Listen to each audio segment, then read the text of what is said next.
The following program is a presentation of the Civil War Broadcasting Network, available on the free YouTube channel General Grant by himself or Dr. E.C. Fields, on the Facebook page Kurt Fields as General Ulysses S. Grant, and on various other social media. The E headquarters and campsite is generalgrantbyhimself.com. This program is one of those presentations in the ongoing series, General Grant Looks at the American Civil War, wherein General Grant looks at a person, a place, or event in the Civil War for reflection and observation. Permission to copy and distribute is given and indeed encouraged. Remember, you are the future of our past. And now, February the 16th, 1862, before Fort Donelson in Dover, Tennessee, the surrender.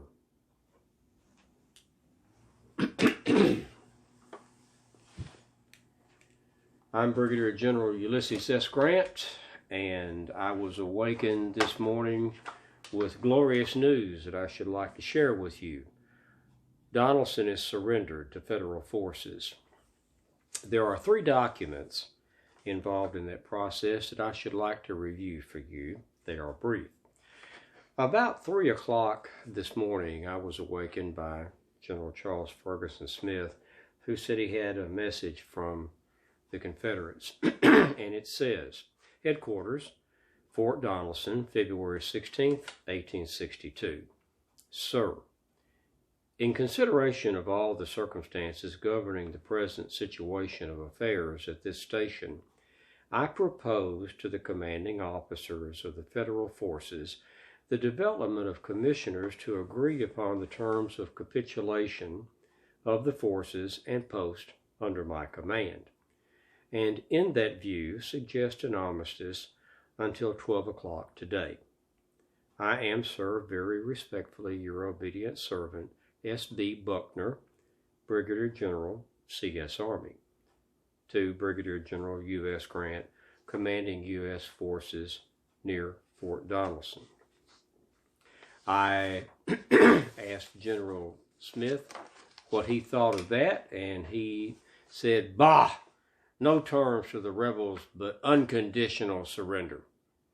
And I said, "That sounds good. Bring me pencil and paper." And I composed this response.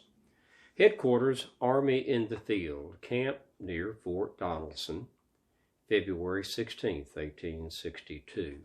Sir, yours of this date, proposing armistice and appointment of commissioners to settle terms of capitulation, is just received.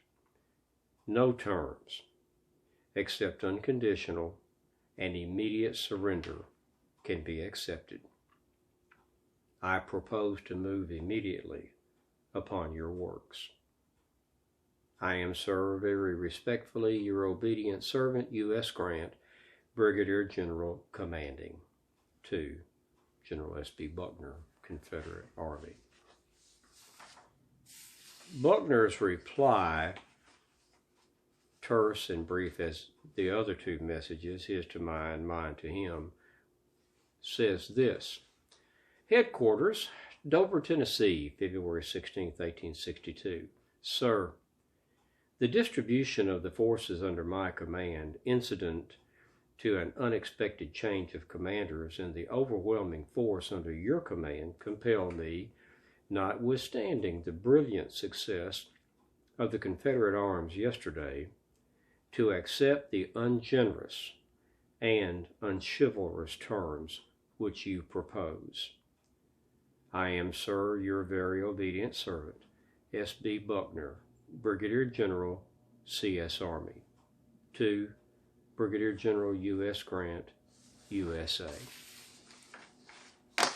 And thus it is over. A major federal victory.